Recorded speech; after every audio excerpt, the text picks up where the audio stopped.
Hello, and welcome to A Star to Steer Her By. A Star Trek podcast. A Star Trek podcast, thank you. Jesus.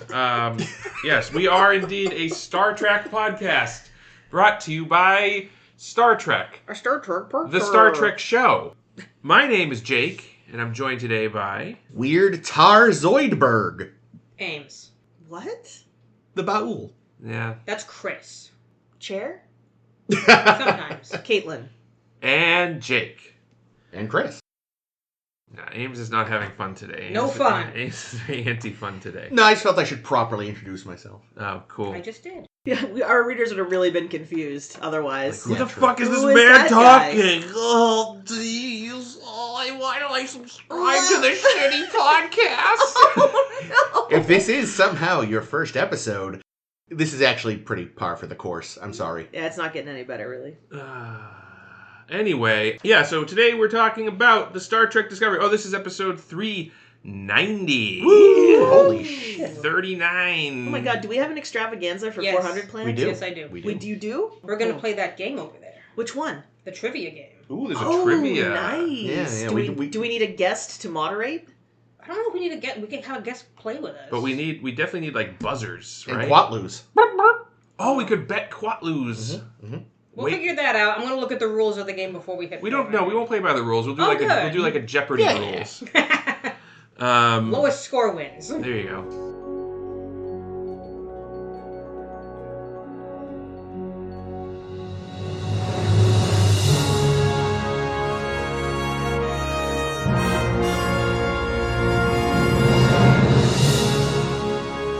Okay. Anyway, yeah, we are talking about Star Trek Discovery, Season 2, Episode 6, The Sound of Thunder.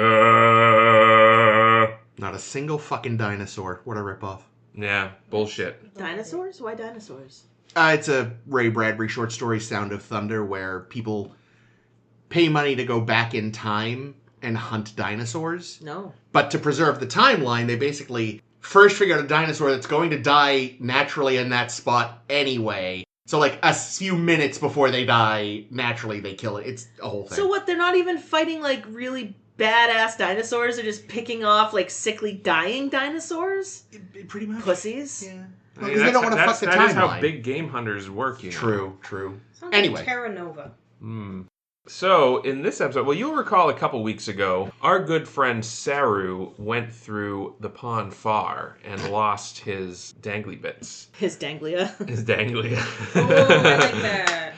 Thank you. And ever since then, you know, he's now that he knows the truth about the it's Alright. He can't handle the truth! not the Varahai. The great balance. More like the Varah and lie, he- am I right? No shit. That it's all been a lie. He feels like compelled to go talk to his people, but of course he can't do that because the old primo directivo. And but that is until we detect the red signal. Another one. A new red signal. So there's Whoa. new ones now. There's always a new I one. don't get And it. this time it's coming from somewhere in space. And where that place in space is?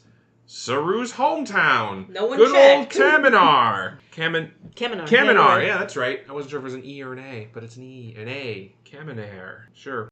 El Camino. Fly So it's like, well- Kaminar. Well, now that we there's a signal there, I guess that means the Prime Directive is out the window now. So let's go fuck up their society, and that's exactly what we do.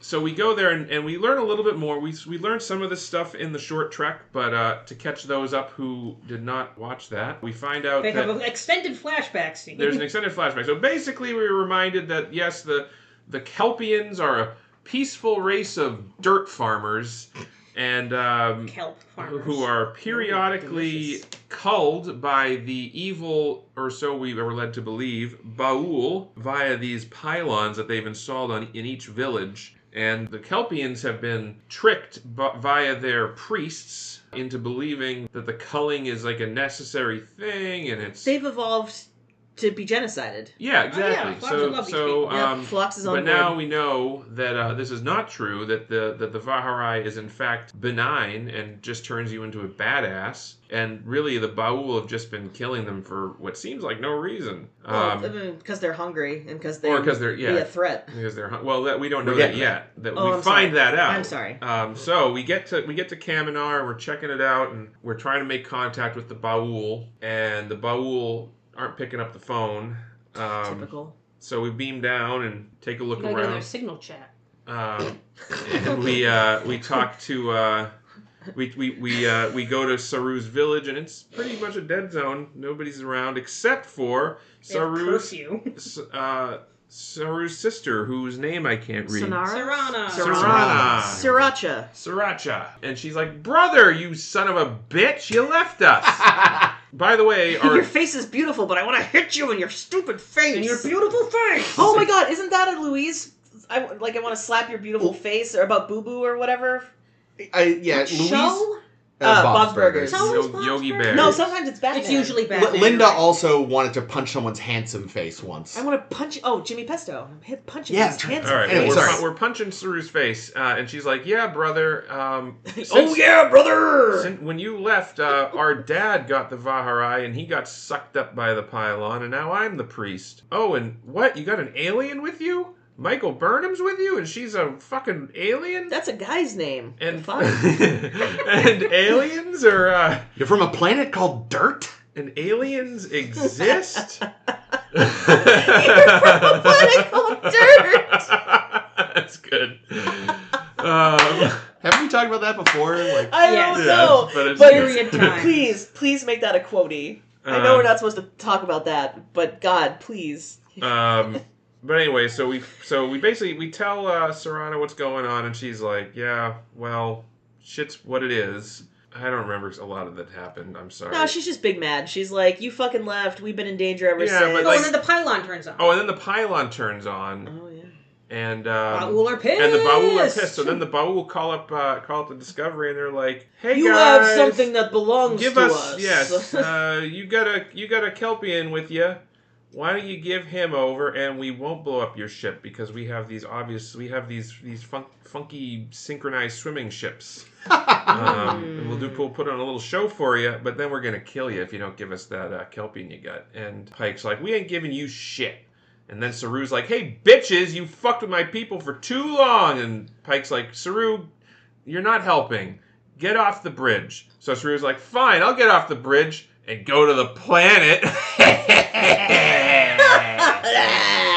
What the? I love that it's not even that there isn't security in the transporter room. It's that the guy's a pansy. Yeah, and Saru's like, "Get the fuck Get out!" out. He's like, Okay. "Oh, all right." And then You're dismissed. and What? then Get out! Saru's like, "All right, I'm gonna sneakily beam down to the planet in 60 seconds from now, and I'll just hang out on the transporter pad until that 60-second timer lapses." he had to leave it for the dramatic discussion with Michael. Right, but Thank imagine you. if Michael hadn't shown up, he'd just be standing up there. True.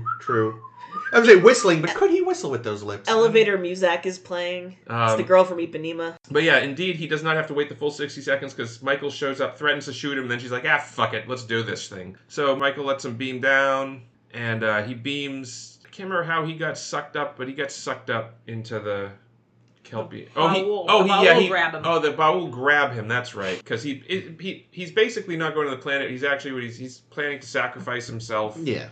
So to avoid the Baul slaughtering all the Kelpians. And then he's talking to the Baul, who's like this fucking Armus guy. Can't understand the thing they say. Can't understand a goddamn thing. Needed subtitles, even more so than the Klingons. And Couldn't understand what the Baul was saying. Mm. No way! I thought the voice effect was really cool. The it voice effect was good, but you couldn't It was very understand it. difficult to Oh, I can understand. understand. Well, maybe you're a Baul. Who knows?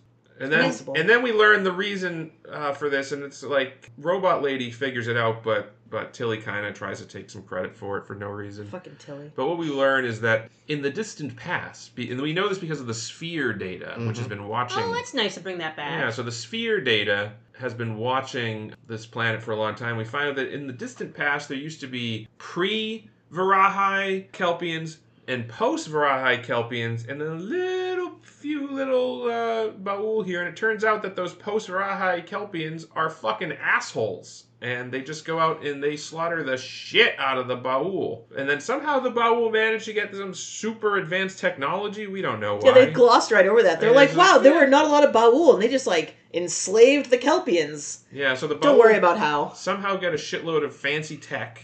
And with this tech, they managed to enslave the Kelpians and exact their revenge, and now they're the dominant species, and the Kelpians are bitches. So this is happening, and then, god damn it, how can I never remember her name? Sarana, Jesus, fuck. Sriracha, and then Sarana shows up, she gets beamed up by the pylon, I guess, and the Baul are gonna kill them both, I think. Oh, because she knows that Saru survived Vaharai. Oh, right, because she knows, she has the info. So the Bull are like, yeah, we're going to kill her, we're going to kill you, and that's about... It's info. She wouldn't have had it if they hadn't beamed her in and then been like, you survived the Vaharai! She knew that when Saru showed up at her village.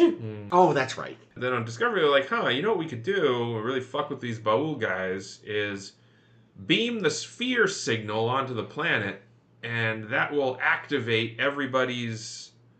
Varahai at the same time, and then they'll all become badasses. Oh, the ones that don't get killed. The ones that don't die. Yeah, okay, there's no way that everyone survives it. It looked really painful and bad. Yeah, but they do it, and it works. Where's my that was easy button? Serena loses her, is that her name? Sarana. Jesus, fuck. And then Sarana loses her Danglia as well, and then... Her and I'm loving Danglia. It's real good. Yeah. Her and Saru team up and do like a Matrix style beat the shit out of the Baul little robots. It's good that having your fear ganglia fall off automatically makes you like a kung fu master. Yeah. It's always nice. And all the pylons blow up for some reason. Red Angel. Oh yeah, Red Angel shows up. Red Angel Ex Machina. Yeah, Red Angel shows up, blows up all the pylons right before the Baul are going to do a good old fashioned slaughtering. Gonna need to build more pylons. And then we're good now. I mean, we don't really know. I mean, we're assuming that the Baul just gets slaughtered now, right? Back to the old order. Almost certainly. But everything works out for our heroes, so that's good at least. Hooray! And somewhere, Phlox gets a massive hard-on. Yeah, and now we know one more new fact about the Red Angel. Oh yes, it's a humanoid in a mecha suit. It's a Don't they say it's No. Yeah, they did. Nope. They just said humanoid. I swear to God. They did not. Are you sure? 100%. Then why do I think they said it? Because we find out later it's a No, I don't remember any of that. I was waiting for the big reveal to be that Saru that the Kelpians are the Baul just after they that's as it would you would think I had never seen this show. I was like, but like that. I mean, that's like the logical thing to have done, or wouldn't it have been? What? That the Baul are just like the post. Well, that's just the Star Trek Insurrection all over again. Yeah. With the Baku and the other one. The Sona being but the same race. Sona were just Baku that left and got fucked up. Yeah, I don't know, man. This episode's kind of cool, but I like Saru, but I always like Saru. Yeah, he's great. He's one of the best parts of this show. He acts his fucking ass off. I was saying, it's really a shame that Doug Jones spent the majority of his career as, silent monsters. Because it turns out he's a really good actor, too. Especially, not enough of the actors who have to act under makeup in these shows get enough credit. Because the majority of them, him included, are under so much they can't use their eyebrows. Which are super important in emoting. Mm-hmm. So the fact that he does and he can't, so little of his face is visible, he has to do so much with just his eyes and his voice. Yeah. Which, you think, he's an actor. It's some actors can't work with a limited tool set. Yeah, I think we said the same thing about LeVar Burton doing Geordie LaForge. Yeah. And not being able to, use his eyes, which are, the windows to the soul. The acting part of the face. Yeah. Well, and even Ethan Phillips, I don't think could really move his eyebrows, could he? Neelix? I bet he could. Could he? To an extent. But even then, he's under makeup. Michael Dorn was under a lot of makeup that fucked up with his expressions. But I mean...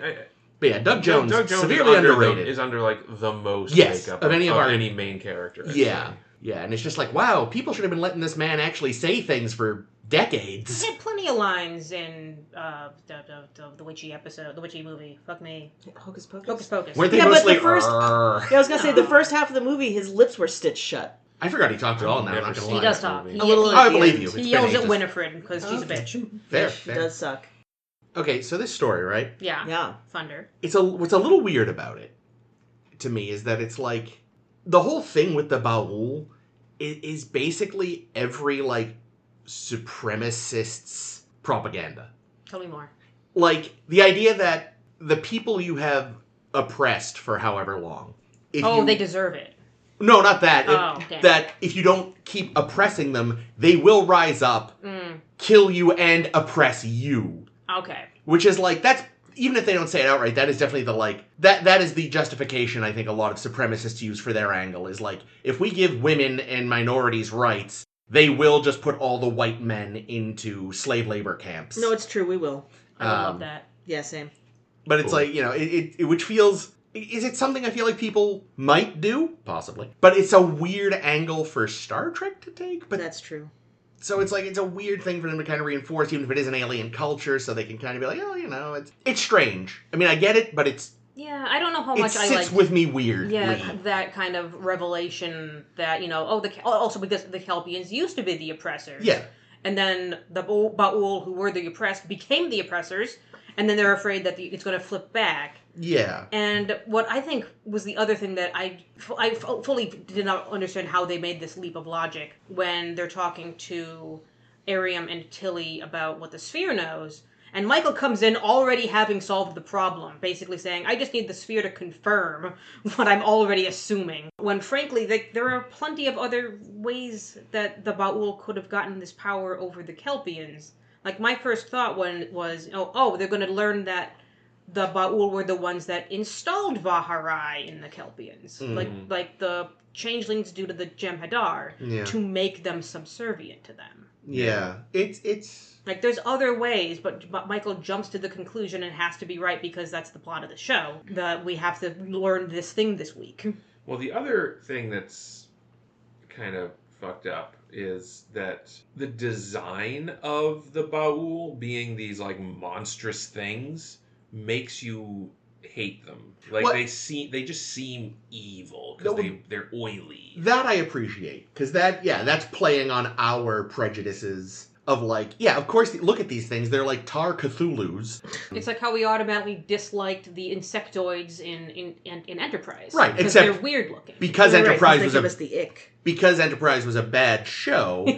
You were right. Yeah. Oh, actually, no, it was mostly the lizard guy. Like, the insectoids did side with the lizard. So, yeah. The They're more both alien the ones bad ones. were the worst they're ones. morphogenically evil. Yeah, whereas these guys are actually just, they look creepy and evil by our standards, but, and yeah, they're doing some really nasty shit. But that's the thing. But you kind of, like, it's not right, but you get the psychology behind it. They're not automatically evil. They're just like, these people nearly fucking wiped us out. We need to keep them underfoot. And it's like, again, like, not a good thing to do. Don't get me wrong by any stretch of the imagination. But you can understand it. Yeah, but, like, I don't know. To me, the Star Trek story would be, yes, the Kelpians were these monstrous things, and they oppressed our people, and you should, like, feel for us. Then there should be some sort of, like, an accord or something, or like all right, well, let's solve this problem together. But the solution really is just kill the Ba'ul because they're obviously evil because they're made out of a whale. It's sort of the oh god, the one with the guns from TOS. The one with the guns. Oh. Yeah, where we're like the Private Little War. Omega Glory? Private Little War, yeah. Yeah, it's like they kind of just rearmed the Kelpians. Like, Saru does say, oh, no, we'll work with them to reach peace. It's like, but Saru, unlike you, who's been out in space with the nice guys for 20 years, everybody else is just going to be pissed. Like, you can't guarantee they will react with calm and reason to this revelation. I mean, really, the answer to everything was let the Red Angel handle it. Yeah. Which I find fucking cheap. Yeah, that's the other thing, is that, like, the final, the ultimate resolution... There we go! ...is that the Red Angel just kind of solves the whole problem. It's just kind of, it's like... It's the Red Angel season. And Serana kind of, like, gets on board real fucking easily. Like, way too easily to her entire society being upended. Like, okay, we're all gonna go through Vaharai right now and deal with the consequences, but we're gonna be okay with it. But, like, that's a problem, is that unless there's more to this plot that's going to happen in later episodes, it just seems like the solution is, like, from a Starfleet perspective, it's like, okay, we just showed up, fucked up their entire planet, destroyed... Broke the Prime Directive, like real hard. Shit. And it. Yeah. Because remember, they justified, like, well, they've not been to space, but they know about tech because of But again, this is like that selective Prime Directive thing where it's like, yeah, if they're Selective like, Prime sometimes the Prime Directive. Directive means you can't fuck with pre-warp societies, and other times it just means you can't fuck with a society, full stop. you can't fuck with society. Now, in this case, you would say, okay, there's like an ongoing genocide happening on this planet. This is one of those cases where I'd be like, yeah, fuck the Prime Directive, let's intervene. Well, I feel but like this is not the intervention I think that would be prescribed. No. And the thing is, Starfleet is going to be okay with it, not for the right reasons, but because they even say it. Like, really, in reality, Starfleet's going to be okay with it because they want to know what this Red Angel shit is. Yeah. You know, It whereas... still boggles my mind that learning about Red Angel trumps so many of their other directives. It kind of tracks. They're always itching for a reason to ignore the Prime Directive. Now, what they could have done, I think, in this episode to make it not okay, but make it at least work better and make me feel better about what they did, is if they're debating about, like, if there's a debate about should we transmit the sphere data, it'll cause the Varahi and every Kelpian at the same time, but, you know, then they'll be able to resist the Ba'ul, and then, you know, there's like a moral question, and like, Pike's like, I don't know what to do, and then we see fucking Ash Tyler sneaking in, pressing the button, broadcasting that signal, and then they're like, what the fuck did you do? And he's like, Section 31 directive overrides Prime Directive. We needed to do this Red Angel shit. So Yeah, or if Saru did it, because, you know, he's connected to the people. Yeah, or Saru. Like, they at least have the question, but there didn't really seem like there was much of a debate about whether we should give the Kelpians this because it's power. It's going to be clear. Like, the thing I got from this is Saru is post-fear, and he's kind of a dick now, which I'm into. You know, he sits in Pike's chair and doesn't get up right away because he doesn't get it. And he's kind of really antagonistic because he doesn't get it anymore. But the thing that I was like, oh, they're not ready for this, is when those fucking quills shoot out of his head at the Ba'ul. Because I was under the impression that Saru was not even in control of that. I think he was as surprised by those as anyone else. This is a new thing I have. Like a reflex. That just happened and nearly got a creature killed. A person killed. He, in theory, will eventually gain control. But now every single Kelpian can do that. So whenever they see a Ba'ul, they're automatically going to kill it. There's definitely a non-zero chance that some Kelpians accidentally kill each other when they startle one another. After this, like, oh no! Hey, Fred! Hey, Jim! Oh no! I mean, so here's the thing, though. God. Now, I'm not saying, okay, so the Ba'ul, this is also their homeworld, Kaminar. Yeah, they coexisted. But evidently, they haven't apparently been seen since the schism or whatever, and they now live in this like underwater spaceship something. So that's the other thing is like. And I forget if they ever actually make it plain. This is not minor spoilers the last time we will see either of these species. But I can't remember if they make it plain or not, if this is actually what the Ba'ul look like, or if they're sort of more amorphous. Because, like, here's what I love about the Ba'ul. Those motherfuckers are drama queens. Like... it was a great entrance. Well, I like that. All of it. Like, they understand that the Kelpians are driven by fear, and they fucking lean into it. They got their creepy thrumming pylons. You know, when they arrive early in the episode, we don't actually see, we just see the ships like, they don't have to come dramatically over a mountain with lights blaring. They're like, they know how to fuck with people. They did that weird kick line thing where they must have all been like lined up somehow because then they suddenly just separate out into a whole line. Yeah, like, exactly. They get the import. Like, you kind of get this. Coming from? You get the sense that these are sort of biologically frail creatures that have to rely on showmanship to kind of be like, ooh, we're spooky. So we don't mostly tech. Yeah, like for all we know, they don't even actually naturally have those big dangly things. That was like a hat that guy had on because he knows it makes him look creepier. So what was my point? I don't know. We don't know. Like, showmanship. For all we we don't really know what their natural form is. This might not be it. Yeah, maybe they're like fish people. Yeah, if they live in like goo like that, though, they probably live in like underground cave systems and shit, I'd bet. Yeah, but at this point, they obviously have the technology. If I were them, I would either fuck off and go to a different planet. Yes. Or transplant the Kelpians to a different planet. Because, like, obviously this is not a great system that they have. And then General Order 24 that thing. Okay, what if they built a big holosuite and made it look like Kaminar and put the Kelpians in there? Now you're talking. And now move you're that speaking my language. into the sun. That was, though, perfect. That was part of the, like, justification for why they did what they did. Is like, because somebody's like, but now the Kelpians be all, like, aggressive and angry and shit. It's like, yeah, but I mean, they still are dirt farmers, like... Kelp. Yes, and well, the bow will still have tech, so that'll balance the power a little. It's like, or it'll just, like, yeah, it's a little... And I get it, because Pike's in a no-win scenario, kind of, where it's like, okay, so this is, in fact, like, unjustifiable bullshit. It always kind of was, but we have definitely proven it now. So I can either sit back and let this keep happening, or I can basically start a massive civil war. Fuck.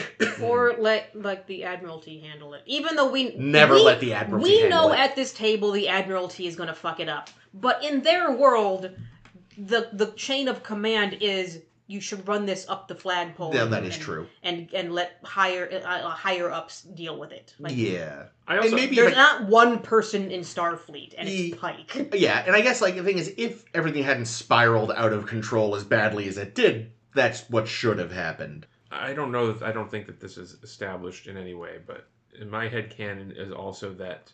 So, like, the Ba'ul were the prey species in ancient times. Yes. What do they taste like? And, like... Delicious. It defies any sort of, like, logic that they would have had the ability to develop this technology on their own. So I'm going to say that the ancient Kelpians had this technology, like, and the Ba'ul gained control of it, and they were able to turn it on the Kelpians to assert their dominance. And this would also explain how Saru was kind of able to understand and use the technology, because there's something innately Kelpian about the Ba'ul technology. Maybe. I never liked the idea that knowledge is genetic.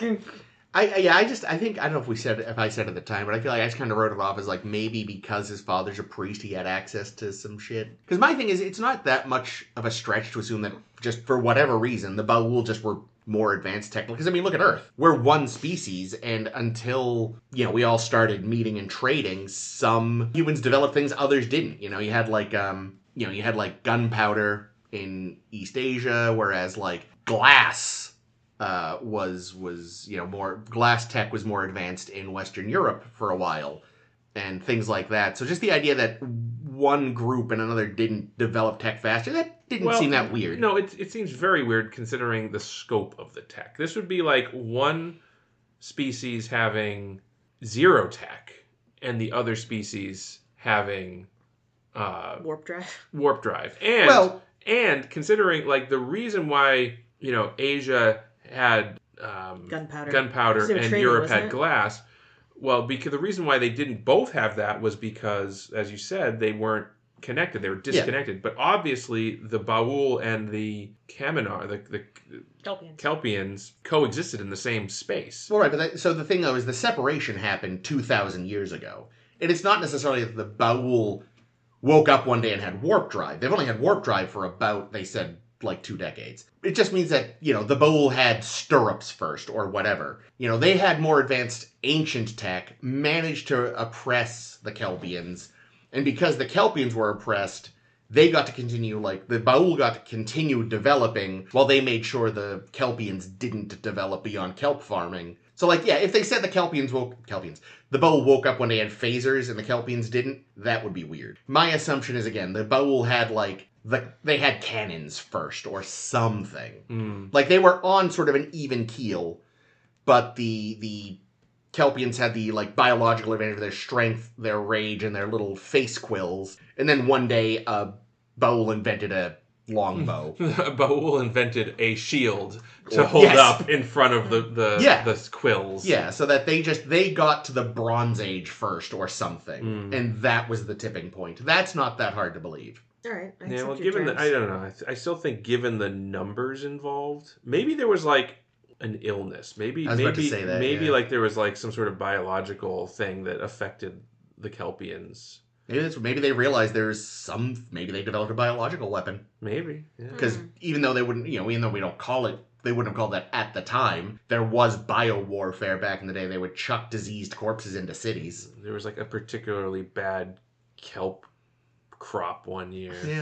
Yeah. But Everyone yeah, got there's ways that diarrhea. again, given the fact that it's 2,000 years, there are elements that it can make sense. If it was like 50, you'd be like, hold the fuck on. But yeah, I don't know. I think I'm okay with more or less the episode, but it feels very superficial in a lot of ways, and that there's more consequences to what happens than are actually addressed. Yeah, they don't put the weight on the right things. Like there was, getting back to Pike's decision and all this, there was that big argument between him and Saru about the consequences of just going down there and who should be the one to do it.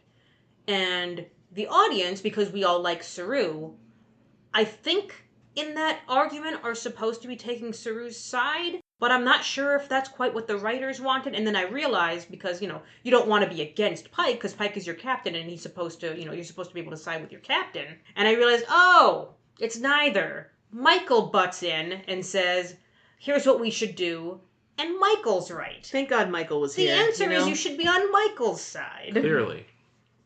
But there was almost an interesting dynamic there when you got to see the discussion between Saru and Pike. And I think Pike was hella fucking wrong to say we should only send humans down there, and only Michael, because, of course, to a society that has never seen a non-Kelpian before ever. And they didn't even bother making her up. And this is like... they should have. That little cloak was nice, though. I like that thing. It looked comfortable. Like, we know that there are... Well, maybe there aren't established first contact procedures. Maybe at this point... Because we often see Kirk just kind of beaming down. Oh my god, I mean... He fucking...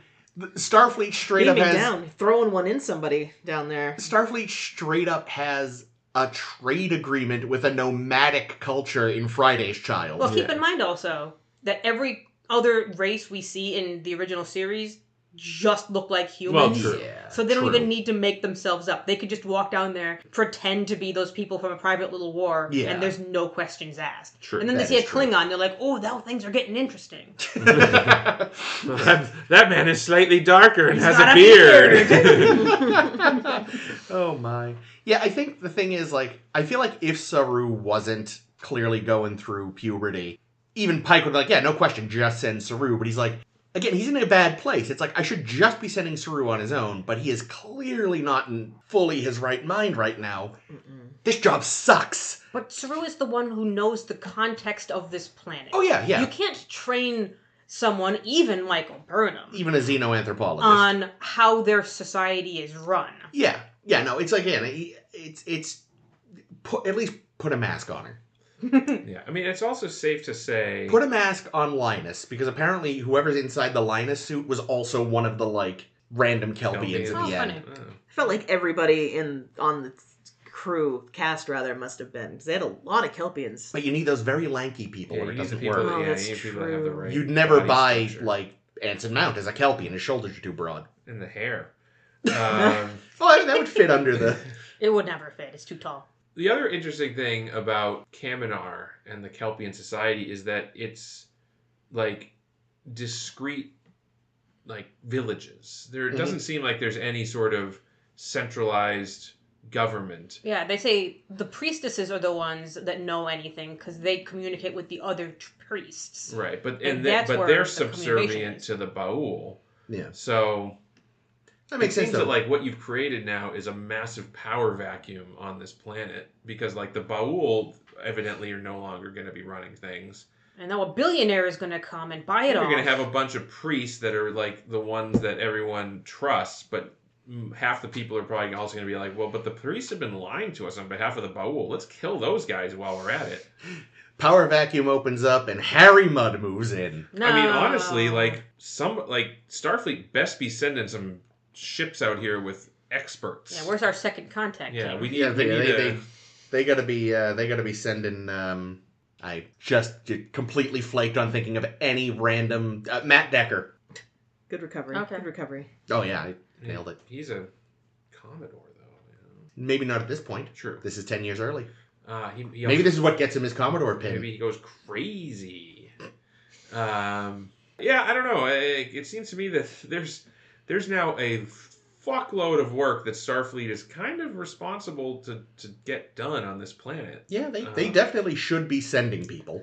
No, they And will. I'm hopefully sure they they do. have some kind of mineral there that's going to be useful. Yeah. I'm sure they've got some... Kelp. Oh, well, You need everybody kelp. likes kelp. Put some terraform. There's a whole lot of Danglia that are gonna Delicious, fetch delicious a great Danglia. price. Okay, deep cut. Uh-oh. That maybe isn't canon anymore. Remember, in TAS, they said that the uniforms were made out of a plant-based fiber. That's what TOS uniforms are made out of Kaminar kelp. Wow. Top Fine. Kaminar kelp. Mm. Like cashmere, but Yep, it's velour. velour.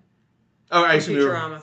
Zap Brannigan is like, Oh, velour. no, I wasn't even thinking of that. Oh. But, Some no, I was just touching myself because my thing is made of velvet good and it's point. very nice and Wait soft. until they find out that he can make fine perfumes out of the baul secretions. I do wonder, like, The so Yeah. ambergris. are the baul actually eating the Kelpians or just fucking killing them? Because we know that's actually We why don't- yeah, we they're don't culling know. them, is so they don't Vaharai. Yeah, Before it we was don't assumed they were eating them, but they might just be like, no, God. I mean, why not both? We're, Like, we're vegetarians, my God.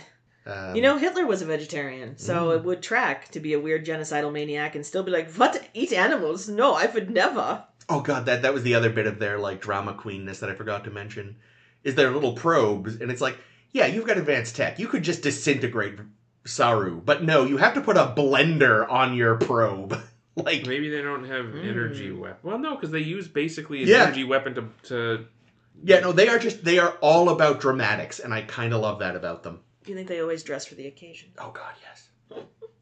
Yeah, and we only ever see the one baul. True. Yeah, well, and I appreciate that, too. It's like, once they realize Saru's broken out, they're like, oh my God, send the robots, which makes sense if you're actually He's biologically... got the quills. Hide. Yeah, if you're biologically frail, and these things have historically been your, like, let's be honest, that is probably the fucking baul, like, make your kids behave story. Yeah. You know, if you you're- don't eat your vegetables, they'll survive Vaharai and kill us all. And it'll be all your fault, Timmy, you little Fucking bastard. Timmy. I think a much more classic Star Trek approach would have been we find out that the baul are just a computer. No. And Saru then Kirk comes back and Saru talks it to death. Talks it to death. Yeah, the other dynamic that I like, so we've got, the Saru hike argument, which I don't think they handled correctly, but the Saru Sirana argument was great, because you could see that, she is there and overjoyed that her brother is alive, and she gets to reconnect with him, and then she is pissed why he came back, and why he left, and you, see in her, And then she punches him in his handsome face. face. There'd be like a great opportunity. It's a shame that there's nobody else on the show that has like a weird dynamic relationship with their sibling, because then they could have kind of used that like as a narrative device. Come on, they mentioned it in passing in the transporter scene. Wouldn't you do anything for did this for your brother? Nah. Okay, I guess I won't Spock, shoot no. Spock's an asshole. Sirana seems nice. They did kind of, though, I You noticed... see his dumb hair. I don't know if maybe that was actually the first scene they filmed, the one in the tent. Or the yurt, whatever it might be. Yurt. Because I noticed in that scene, and not in any of her other scenes, they, like, had lipstick on her or something. Like, her lips... Because and she's her a girl. Well, yeah, but And a bow on her head. because of the shape of her mouth, she looked like the fucking Joker. And I noticed in every other scene, her lips were not that red. So I think they must have filmed that one first, realized this does not work. Realize we made a fucking And mistake. toned it She down. get like a milk mustache from that tea that they were drinking. Still, that kind of thing they could have fixed in post. Because we've Yeah. seen them fix things in post before. One thing I noticed that they didn't fix in post, which I think is fucking laughable, because we've seen it before in Star Trek, is when the baul throws some handcuffs at Saru and clips him to the wall. Yeah. There's a scene where one of the handcuffs is off. Yeah, I missed that. Because he's struggling against them, And and it it must have opened. Like the Oh, prop that's must have funny. opened, and you can see it.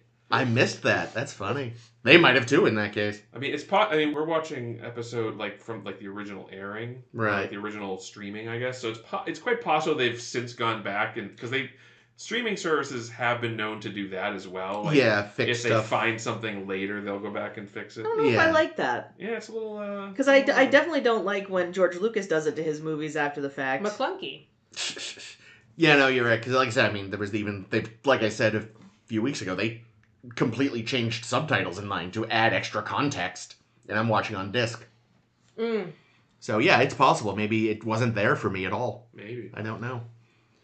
What did you guys think of the kind of a little recap of the brightest star we got in Saru flashbacks? Do you think we needed it? I think if I hadn't seen The Brightest Star, this honestly might have confused me more. Interesting. Because there wasn't quite enough, I think. But maybe I'm wrong. I don't, because I've seen The Brightest Star, so I don't know. But I feel like maybe it would have been perplexing. I'm not 100% sure. I think if you hadn't seen The Brightest Star, you do need the backstory of how did Saru get off of this planet. Yeah. You know? Do we need the scenelets, the little scenes know. from Brightest Star to show us that? I don't know. I mean, maybe it's just a dialogue thing. They had the footage, so they used it. Exactly, yeah. Because that's the thing, is like there's nothing in the first season, which is why I assume this, I doubt this was always the idea, but there's nothing in the first season to imply that he is from a society like this. Yeah. Like, they even say in the medal ceremony that he's like the first Kelpian to do something, and it's like, because he's the only Kelpian in space. You're the first Kelpian to leave this. He was the first shit planet. Kelpian to use the fucking bathroom at Starfleet headquarters. There's a plaque in that bathroom. There is? I love this idea. See, I felt like because they had the footage, they felt like they needed to explain, which makes it stand out later when we're talking with Culber about his experiences. And Stamets is telling us this exposition story of how Culber got a scar and then used the scar's influence to join medical something or other. Yeah. But there isn't any flashback scenes there. I didn't think of that. And it sticks out as two different scenes that are just telling us shit. Yeah.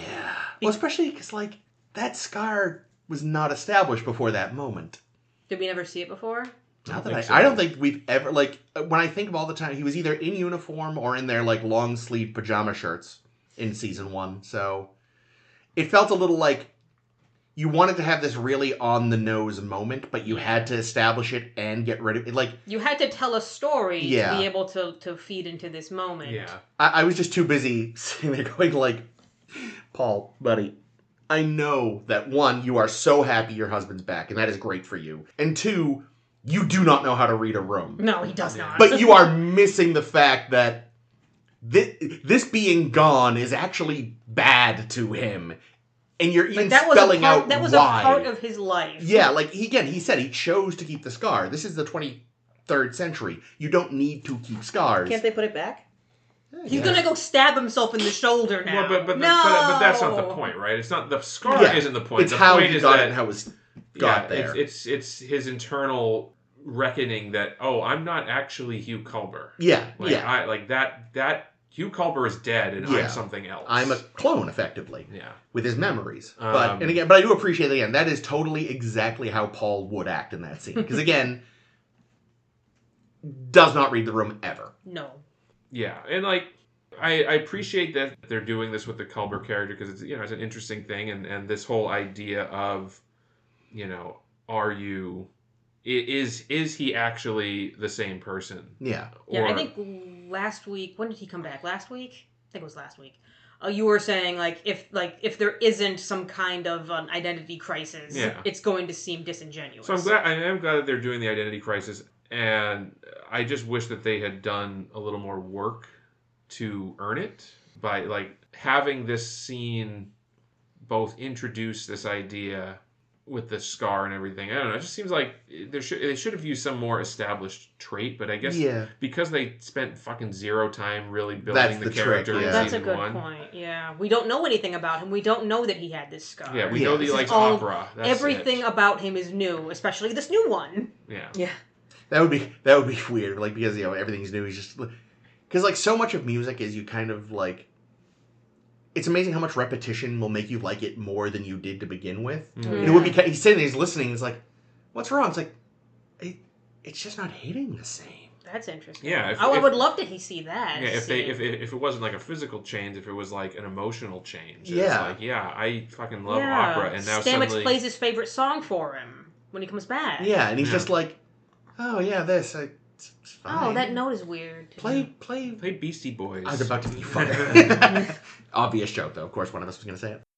Yeah. I didn't even think of it, so. I was trying to remember 2 weeks ago or last week was Space Oddity. Yes, there we go. The other contemporary song in Yes. Star Trek.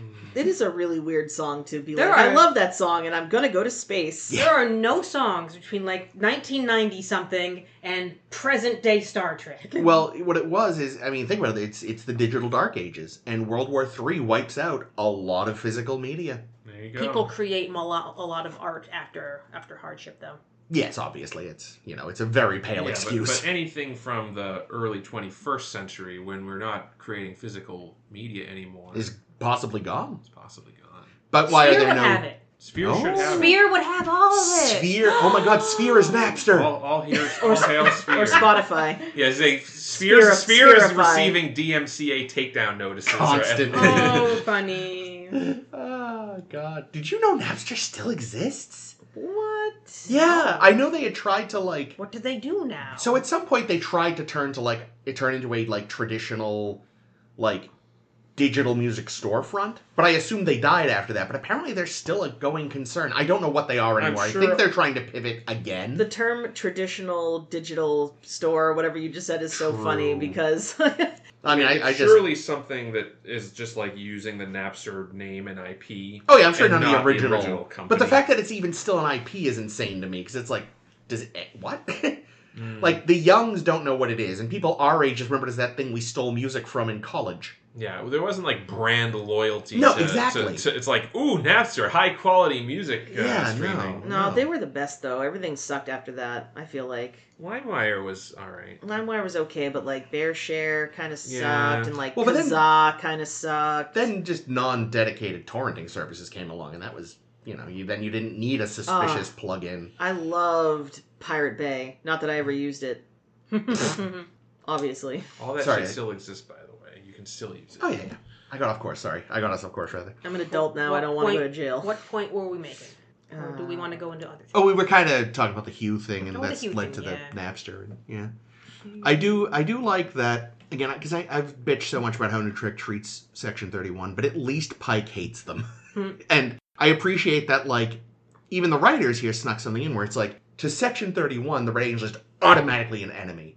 And Pike is like, whoa, whoa, whoa, whoa, whoa. We don't know that it's bad. Yes, all right. Is it Red shows, Angel? Yeah. Okay, it just came out red. Oh, that's sorry. I also You know, didn't understand what you were Now, talking That, about. admittedly- that isn't the word Baul. What did Chris just say? Admittedly, it occurred to me, because presumably Section 31 knows who Daniels is. And when I hear Time Traveler fucking with the timeline for their own ends, I'm thinking Daniels. And yes, I'm thinking enemy, because that man should be thrown into a sun. Fuck Daniels. Fuck Yeah. Daniels. But then he'll come back somehow, because Yeah. he always does. No. Pike theoretically No more doesn't... Daniels. Pike theoretically doesn't know who Daniels is, so has no reason to assume. Fucking Daniels. Fucking Daniels. We're gonna find out that that Section 31 is just Daniels the whole time. Oh, I won't be surprised, though. But yes, I appreciate that Pike doesn't like them. He keeps them at arm's length. And Why is Ash Tyler in a Starfleet uniform in the But he With was his still wearing a special special badge. But he badge. still had his Section 31 badge. Well, because it's so cool, you can tap it and talk to people. Except no one else on this ship has one, so... Well, I guess he can... Yeah, but it's like So that's their so I knew this communicator. guy. Okay, this is going back some time. Oh, so gosh. one of the first smartwatches was the Mm. Pebble. Does anybody remember the Pebble? It's coming No. back. I know it. Well, The original, just like Napster. original owner. Well, but the original owner actually got the IP back and stuff. Yeah. So it's the original people. Were But bringing it like, back. Sorry, go on. he had this Pebble watch that he got because it was like a Kickstarter, Mm. and like he'd walk around and be like, "Hey, ask me the time." What is he, Filbert? I was gonna say, hey Heffa, ask me what time it is. What time is it, Phil? And like just so he could be like, it is. Oh, let me open my calendar. I feel like that's how Tyler hate is with the that guy. badge. Yeah. Like, hey, let me call you. Or get your communicator out. Beep beep.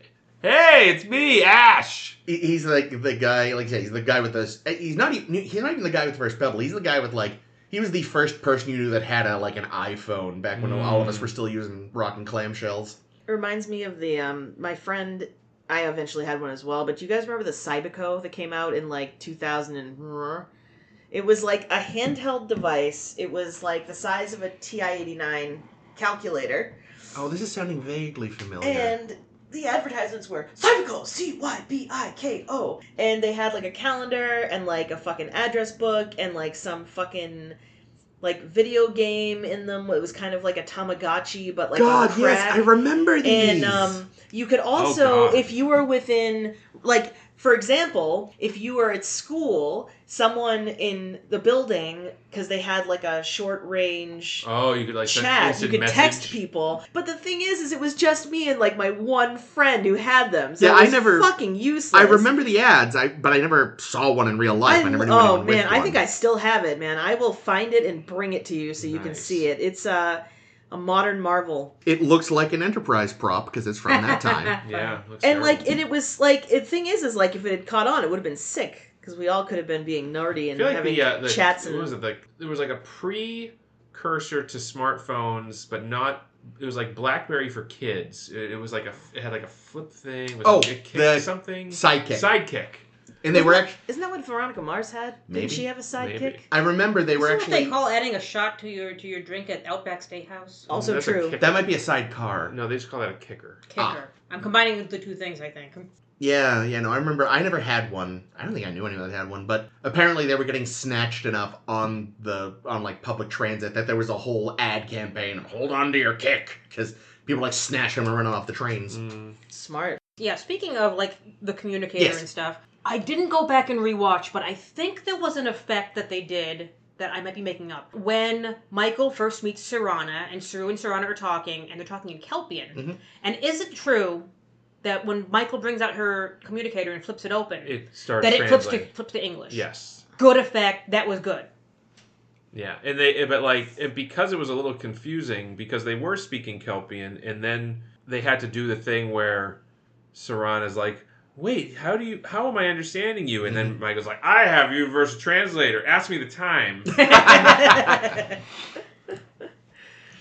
because I noticed that because it's whenever they're talking to another species, we don't usually see them finagle with the communicator bunch. But when I realized that was what they were doing, I was like, okay, I'll give you that one, Discovery. Except in Enterprise, because it was literally all they had Hoshi there for. I have one job on this ship. So, one other thing I realized, our poor shouted at transporter operator, same guy that was told, you tell no one about this. I thought that was This guy is, the most put-upon transporter operator until Chief O'Brien. I was going to say, Miss Captain Adventure or whatever his name was from Maybe he was Star Trek O'Brien. 3. Yeah, Mr. Adventure. Mr. Adventure? I don't remember. The guy Uhura locks in a closet. Yeah, he was a transporter operator, and Uhura... And he's like, what are you doing in this shit job? I want to go on adventures, and you got to hang out with Jim Kirk. And she's like, you want an adventure, bitch? Get in the closet. You can have an adventure in there. I believe we're going to have 7 minutes in heaven. I'm pretty sure he is even just called Mr. Adventure in the credits. He doesn't have a name. That's wonderful. Yeah. Thank you, Star Trek. All right, did you notice this time, Chris? Because you didn't notice last time. Uh-oh. The constantly circing technobabble scene. Oh, yeah. No, I didn't. There was another one. It was sickening. It was really bad. Was it during the sphere scene, or? It was during the scene where Ash, Pike, and Michael are discussing something. Oh, I somehow didn't notice the circling again. And there was more circling. So weird. Very orbity. I can say I didn't notice it the first time. I think I noticed it the second time. I missed it again this time. I did notice a few weeks ago the weird, constant tilting up and down. Yeah, there was a lot of flipping upside down. Yeah, so, no, I missed it again. Yeah, it was terrible. They're allergic to a static shot. They really are. They really are. This was also, good God, my very first note is, damn, this is a long previously on. It went on for so goddamn long, because it basically, recapped all of the other Saru episode. Oval for Charon? Yeah. Yes. But it did not recap Brightest the Brightest Star, which they had Yeah. to, so they had to put that into the episode. Well, because they'd already put it in the episode. Because it's not technically previously on Discovery. True. It's previously in a technically distinct thing. series of thing. Yeah. So it was long. It segued straight into another heavy-handed narration scene, this time from Saru at least. Yay! Yeah, I'm still just telling myself those are personal logs. That is not how you phrase a personal log. I don't know, maybe things are different on Kelpia. But Michael does it too. She Well- learned it from watching you. Here's the thing. She's getting in touch with her emotions after decades of being Vulcanish.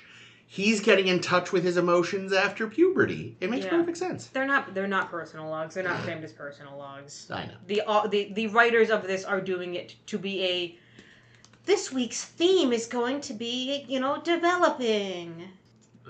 Robot Lady got to do some more stuff this week. She Yeah. got to hang What out the with hell's her name? Tilly. They named Arium. Arium. Alright. Tilly, like... Tilly basically just said things for Arium so Arium wouldn't get more lines. Yeah. pretty much. Poor Arium. Pretty much. It's We don't want to have to classic, pay her more. Stupid fucking Yeah. line about science pie or whatever. It's like, guys, stop giving the dumbest lines to Tilly. Well, what do you want to give her good lines? I mean, Yes! Oh. Well, I see we've reached an impasse. I like Tilly. I'm just. No, busting so do balls. I, but that was love just a Tilly. terrible No, I know line. you do. I'm saying I'm aligned with you. I do like Tilly. I'm Yeah, just that's giving why her- it annoys me when they give her shit Yeah, things it's to say. It's Well, like it's the writers because- want us to hate her. Yeah. But it's also because they established her as a fucking annoying, quirky But then she grew out of it, Manic but now they're pixie like... douchebag, and they're like, okay, but it's like a science pie. Like, get out Yeah, of here. it's like how we generally like Geordi, but then they'd give him episodes where he's creepy to women. And Ugh, it's like, guys, gross. come on. Is there a woman? Is there a woman? Yes. Is Jordy involved? Yes. It's creepy. Or Okay. like half the cast of Enterprise where they just didn't exist most of the time. Oh, you're trying to segue, and I have one more no. Oh, I wasn't even trying to segue. Oh. good. Normally you're really good at this, but hold that Whoa, note. shit. What are we segueing into? Enterprise. So, someone, I'm going to say Michael says, wow, it will take the Kelpians generations to become a serious threat. And I wrote in my notes, I'm going to hold you to that, Michael.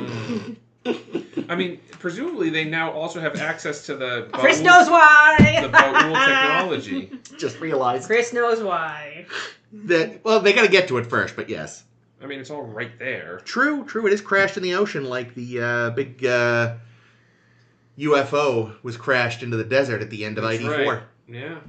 Independence Day. Independence Day 4?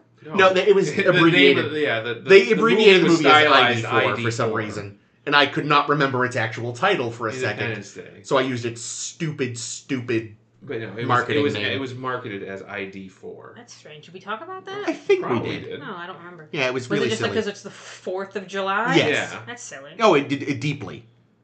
What about Liberation Day 4? Oh, no. Ugh. Speaking of Enterprise. Oh, wow. Yeah, that's the segue. Worst segue. Oh, Jake already had the unintended good one that we couldn't use. Yeah, so we're here. We've made it to Enterprise in our little series of recasting. Yeah, it's been a trip, and we've. I wish I could say that was on purpose, but it wasn't. Not that good. It's been a Daniels. No, but I mean, I just wouldn't have done it at all, to be honest, because it seems like an attempt at humor that isn't good. Yeah. It was just unintended bad humor. So yeah, who would like to go first? Well, I have my computer right here, so I'll just go first. Okay, Amy's going first.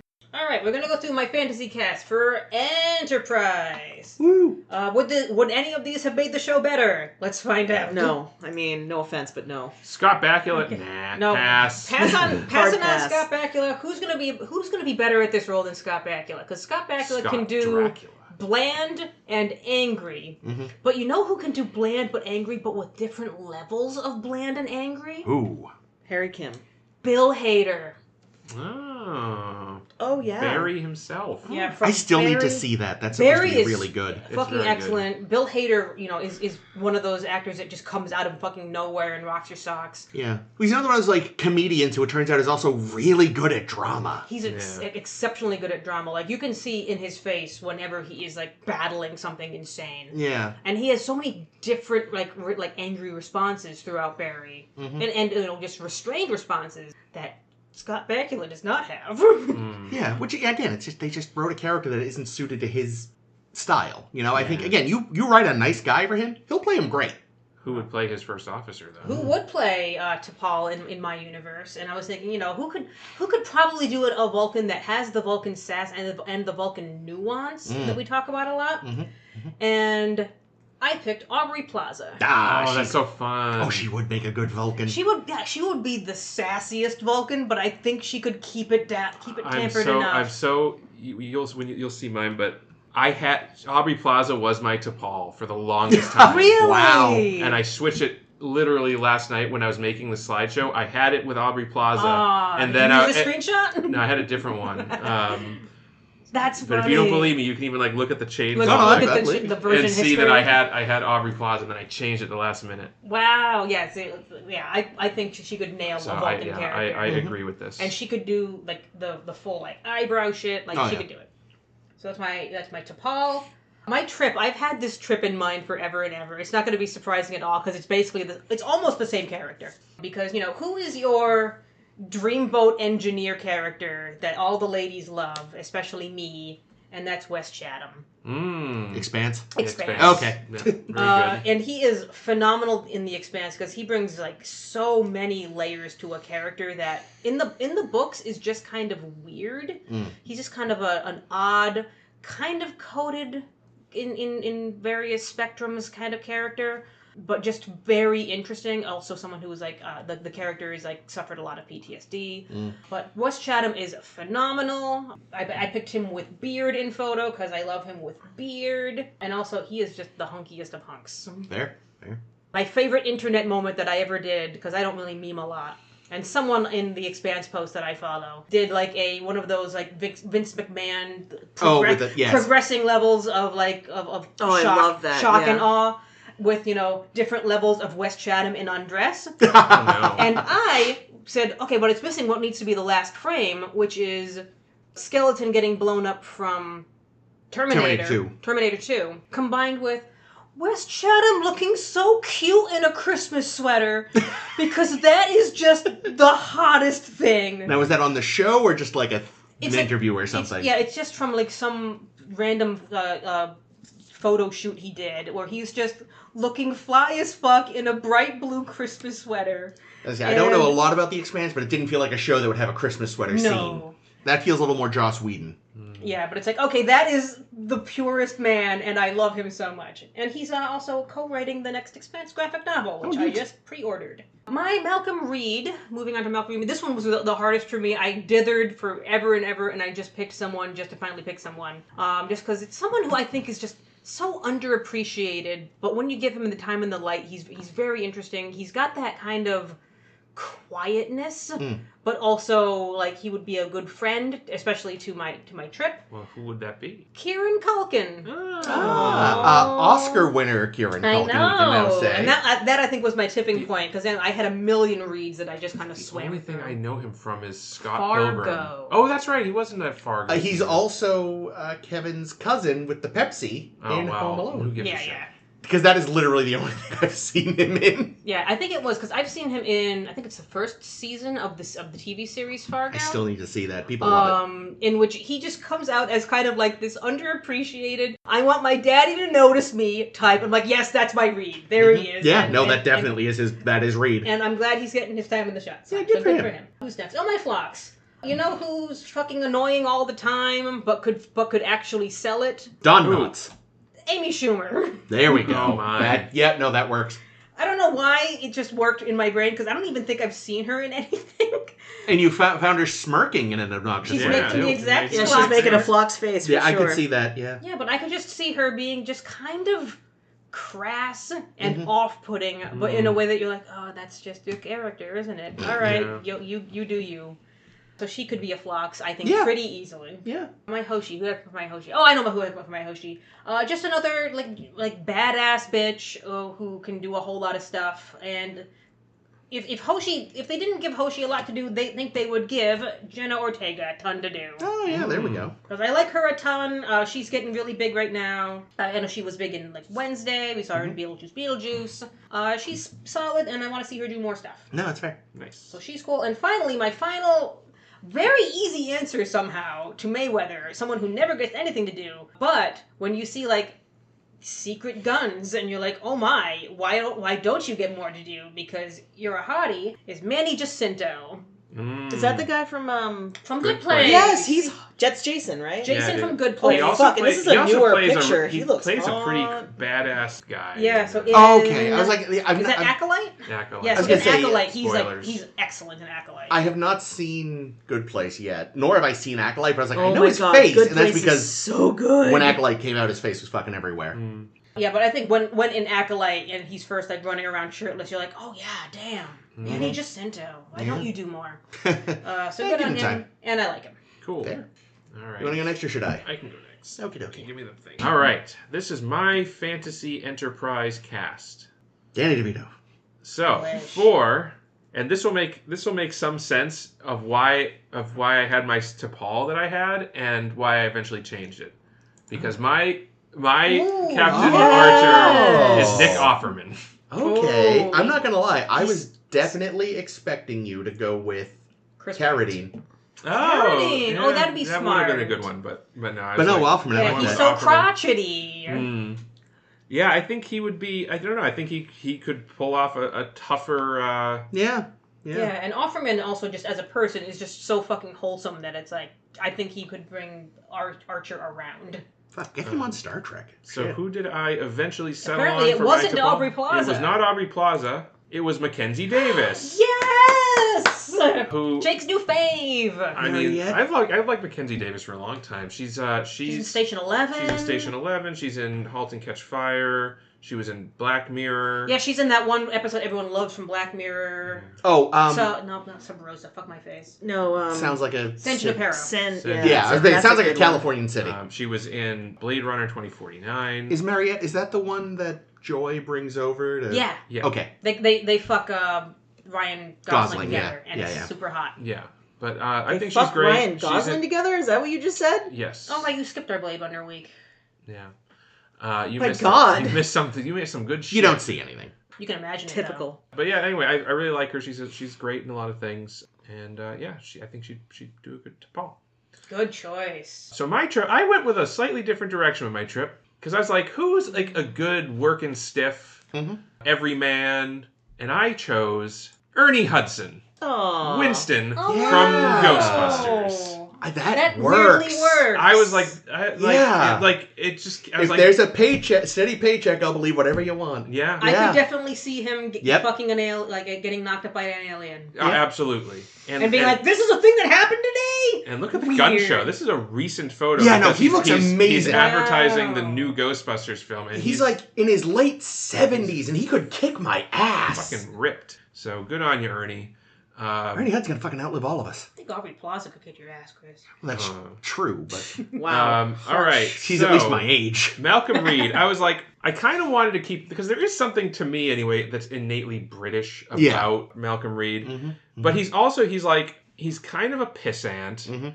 He's got like an obsession with military tech and things like that. And like I was like, who kind of does this very well and who's British? And I went with David Mitchell. Oh, I'd love that. Oh, cute. Who plays Mark Corrigan on Peep Show, but he's also, I mean, he's on every British quiz show. Every British quiz show. And Is he I on don't- Taskmaster at all? I don't think he's in. Why fucking not? Oh, his he's wife done the is. Big Fat Quiz a bunch, right? Yeah. Yeah, he does Big Fat Quiz. He does. He's all of great. Yeah, he'd be. No, that's perfect. it. Yeah, I think he would. I also slightly believe he would die without hooking up in E2. Well, I guess I'm dying now. Yeah. Because like, at least for all that he's socially awkward and This shit, is for like, the best. Reed's not unattractive, and neither is Dominic Keating is a cutie pie. yeah. David Mitchell, Yeah, looks like your dad. You don't want to fuck your dad. He works better with a beard. There's a lot of most beardy men pictures do. of him, but I chose this one because he looks so So pathetic. yeah, Aww. I like him though. My flocks. Caitlin will like this one, I think. Jason Alexander. yeah, that's good. I ate the celery out of the trash! And he's a marine biologist. And an architect. And an He's a architect. poly- Art Vandelay! Yeah. Oh my god! It is amazing, by the way, that I've seen so little of that show and I still know these references. That is how fucking just unavoidable Seinfeld is. So my When you said I Hoshi- was gonna like it, I was afraid you picked who I had just picked, and I was like, Oh no, well. but you He doesn't know who you just picked. I don't Well, know. I know that, but I thought There. So Hoshi. for my Hoshi, I went with Charlotte Nickdow, who plays Poppy Oh, on Mythic Quest. Mythic Quest is a pretty good show, It's huh? a good show, and she plays a nerd really. Yeah, well. I love Like, her. I love she's her just a nerdiness. great nerdy person who I feel like that's kind of Hoshi. Yay, cute. She's a great Australian accent. Ooh, it's fun. Yeah, that's a great show. If you haven't, Chris, you should check it out. So obviously it's tough fighting a Mayweather because Mayweather Agreed. doesn't do much.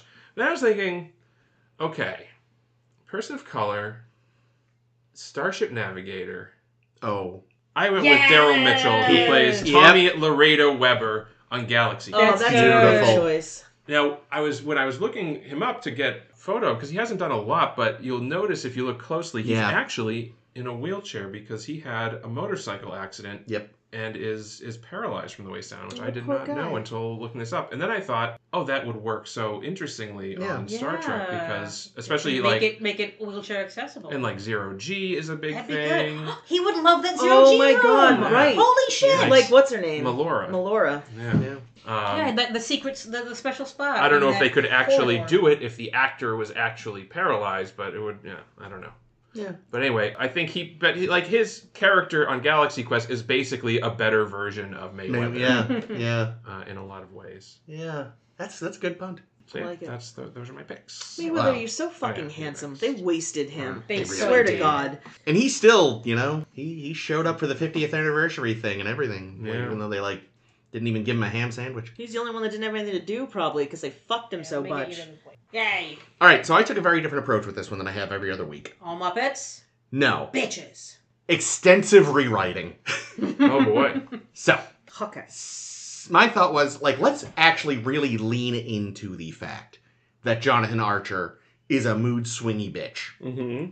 and is Interesting. all over the place. Who does mood swings in a way that you're like, I might believe that this is the same person, even Jim- though it feels like 12 different people? Jiminy Glick. Nicolas Cage. Wow. Wow. Nice. Yeah, I agree with this. Yeah, I like it. And he's And- probably about as good of an actor as Scott Bakula. He has also... Wait, he won an Oscar. Who has? Nick Nick Cage. Cage. I thought you meant Scott Bakula. And he has said in an interview he wants to be on Star Trek. So Let him do it. right? Because someone said, "Oh, so do you?" Someone said, "Hey, would you like to be in Star Wars?"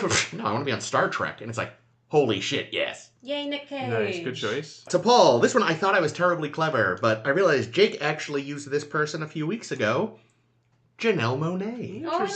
Oh, we love Janelle Monáe. Because what it was is I have finally gotten around to the Knives Out movies, and Oh, I still have to watch those. her character. Oh, they're so good, dude. I've heard such good things. Glass Onion has to do a lot of I am someone remaining calm, but I am so angry. Hmm. So she really just nails this roiling emotion just beneath the surface thing. Nice. Yeah, I could buy that. Now, having said that, I was super tempted to just make Daniel Craig trip because of his southern accent in those movies. But I said, fuck that. There are so many Floridas. They make Trip pan-southern.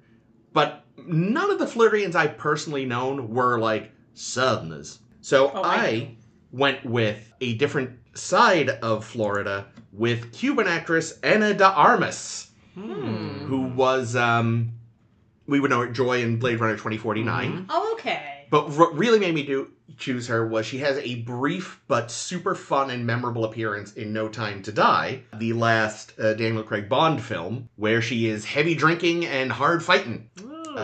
And also she is, in fact, in Knives Out and is phenomenal in that, but is a very different character. She's got range.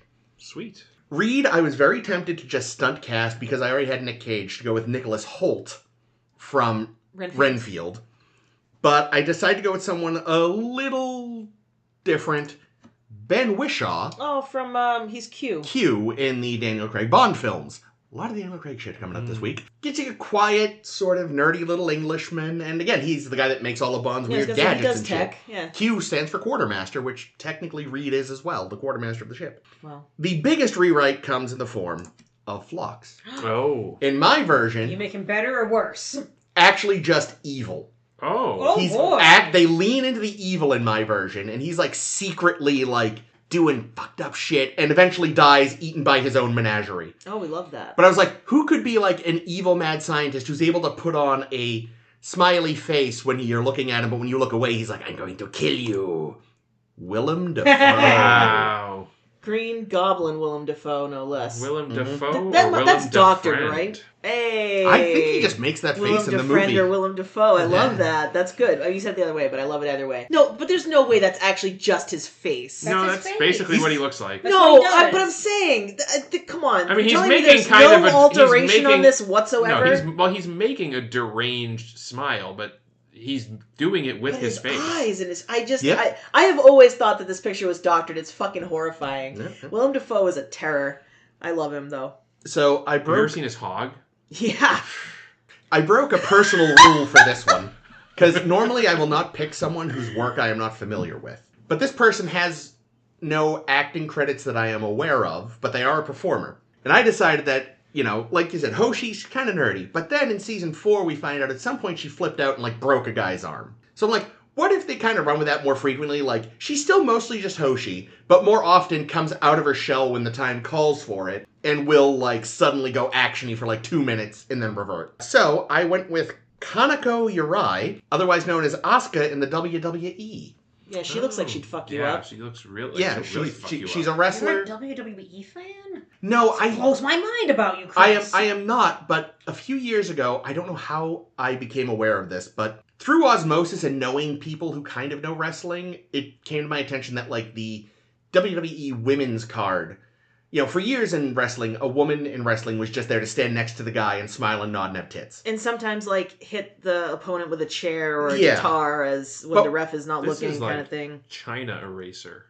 Well, that's, yeah, she was, like, one of the sort of the first ones to really do that. Mm. And then in the last decade or so, the women's card has become bigger and bigger. They have more and more women whose only job is to wrestle, not just be arm candy and stuff. Yep. And she is among that, like, one of the bigger. She started off in Japanese wrestling because they have a similar. So she's real. Yeah, well, really no, I mean, real. they Because have Japan is crazy. Yeah, they have a Japan is similar. nuts. Yeah, they have a similar like professional wrestling scene with crazy stuntmen fighting I each know other. a friend who went over there. Yeah, but Yeah. it's way more hardcore than Yeah. we do it. Yeah, Like, it's but then fucking she crazy. came over here and she's one of the biggest names. Again, how I know all this, I could not exactly say. But yeah, like Hoshi that occasionally punches you. And then I was like, Mayweather. Mayweather doesn't get to do shit. Who is a known Star Trek fan that never would have let them just forget Mayweather and would have forced them to let him do things? Who is it? 1980s Eddie Murphy. Oh.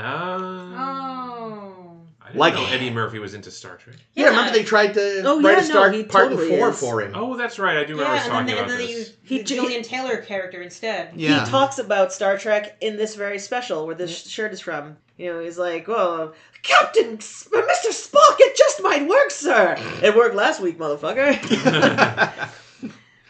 That's a good. Nice. I tell you what. Yeah. Nice but work. Mayweather would do shit. Yeah, like, so all this assumes Oh my that god! they And do you way just more gave with... me my Mayweather, not him. So yeah, my version, they let everyone do a lot more. Phlox dies. Also, John sacrifices himself and kills Daniels at the end of season 3. Sweet. Okay, so I think this is a good call. I recently watched Ashes to Ashes, which is the sequel series Life to on Mars. Life on Mars. And I chose Philip Glenister for Archer. He plays Gene Hunt in Ashes to Ashes, and I think in Life on Mars. Mm. And he's just kind of like, he's a rule follower, but he's also kind of a prick. I don't know.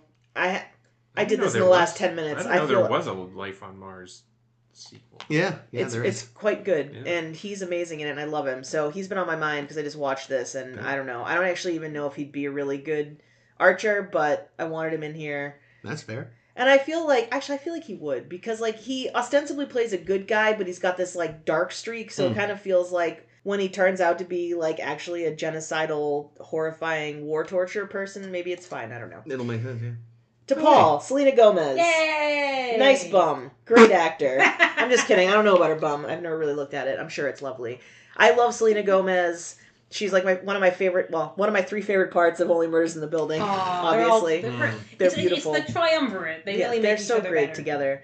And I just love her. She gets a lot of hate lately because, like, I don't know, she put on like 5 pounds because people are The internet's assholes, gives a shit. But I love her, and I just think she's a cutie patootie, and I want her to be in more things, and I love her. So, love you, Selena, call me. That is Adam Scott? Adam Scott for Trip. Nice. Yeah, that works. I don't know if he could Southern, but I feel like he's got the sass, and I also feel like I could believe that he knows what he's doing in engineering. And again, Severance has been on my mind a lot, so there he is. He lives rent-free in my mind. Also a Star Trek alum. Oh my god, that's right. He was Wyatt in First Contact. Oh no. Okay, well, Yeah, he did survive, I believe. Well, it was adrift but salvageable. Yeah, he's the pilot of the Defiant in that brief scene with Worf. Oh no shit. Yeah. Wow. I forgot about that. I could go back now and rewatch Deep Space Nine again. But that was in First Contact, not Deep Space Nine. Oh, JK, I don't have to watch that. You're gonna anyway, but no. No, I meant Deep Space Nine. Oh yeah. Anyway, whatever. Kate McKinnon as Malcolm Reed, because she's the sciencey Ghostbuster. Yeah. And because I love Kate McKinnon, and because I feel like she could do his dry English wittiness while being fucking fabulous and Kate McKinnon-y. And I actually don't know if I think she and Adam Scott would be great together, but she would have been great with Connor Trenier. So I think she and Adam Scott. I think Adam Scott could be with anybody. Yeah. It would elevate the scene. Yeah. But anyway, I just love her. Hi, Kate. Yes. So thank you, Caitlin. Thank you. When I think of weird fucking aliens in Star Trek, who I hate, I think of Phlox, but I used to think of Neelix, and then I thought, well, if you could turn Neelix from a weird piece of shit into, like, arguably one of my favorite characters in Voyager, perhaps you could make Phlox less bad. Do it, Ethan Phillips. Yeah. Well, it was so clearly like they wanted Phlox to be the Neelix of Enterprise, and it never worked. Yeah, you know why? Because fucking Neelix never did genocide. No, Neelix was never like, you know what I'm gonna do today? I'm gonna make a fucking clone and murder it in 15 days for its organs. He actively ran from war and felt bad about it. Yeah. So, anyway, I'm just saying, if anyone could save Phlox, it's Ethan Phillips. I'm not saying that I think he actually can, but if anyone so could, much of it's down he's to the the writers. only one. Yeah, So, yeah, that's fair. Thank you, Ethan Phillips. Fuck you, Phlox. Grace. Ooh. Grace What's her last name? Park. Thank you. Park for a park. From Battlestar. Battlestar Galactica. Yeah, she popped up a few weeks ago. Yeah, she was. I she thought was she did. my. Who was she? She was my Kim. She was my Kim. Yes, that's right. I just remember liking her a lot in that show. You know, Hoshi doesn't. And you really... haven't even watched all that show. No, she gets even better. She gets I bet. throughout the whole show. Like, Someday I will finish that show. super watchable. But I liked her. I didn't want to. I try to avoid whitewashing where I can, and I mean, I don't know. I feel like, especially when Hoshi gets kind of more badass at the end, she would really do well with that because she's pretty badass. Anyway. Fuck yes. I love it. Again, he would make them let him do things. Oh yeah. So this is Cleavon Little, who played Sheriff Bart in Blazing Saddles. If I'm not mistaken, he died rather young. Relatively. That's why you don't see him in a ton of stuff. Yeah. He didn't.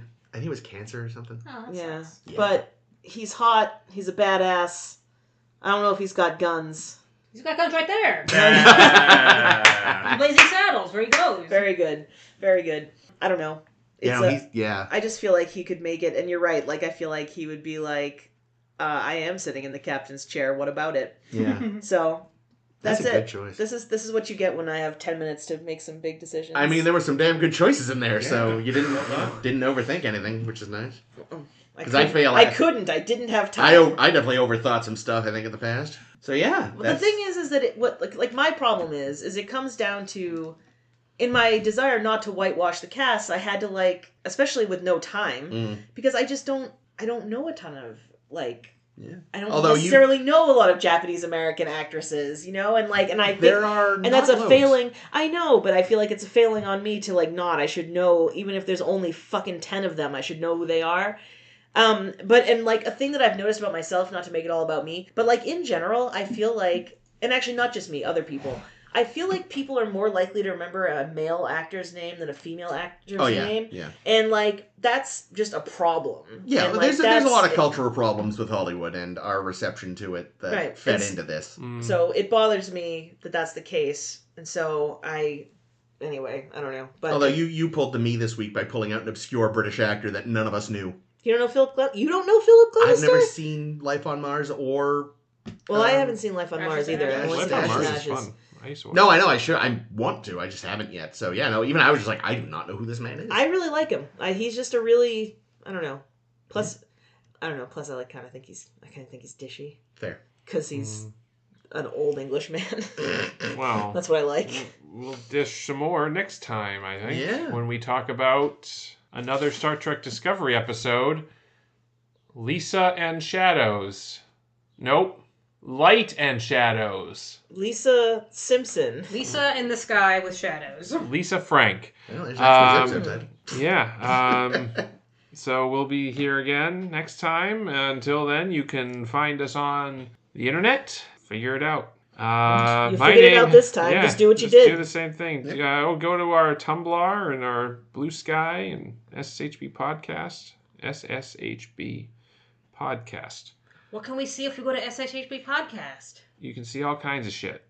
We've got fan fictions. We've got Can you see the discussion we blogtivities. just had? You can. You can relive this discussion anytime you want. You can see the internet. pictures we picked of all our on our fantasy cast blog, which is short for weblog. That's true. So check out our weblog next time. Also, Discovery Thursday is afternoon, depending on where you are. If you're on like Hawaii, Yes, it's if it's probably Hawaii, it's the middle of the night. It's probably pretty early. But That's true. if you're in like Asia, it's probably going to be on Friday for you. But anyway, catch all that and more next time. My name's Jake. There's been Chris. This has been Ames. This is always Caitlin. Bye. Bye.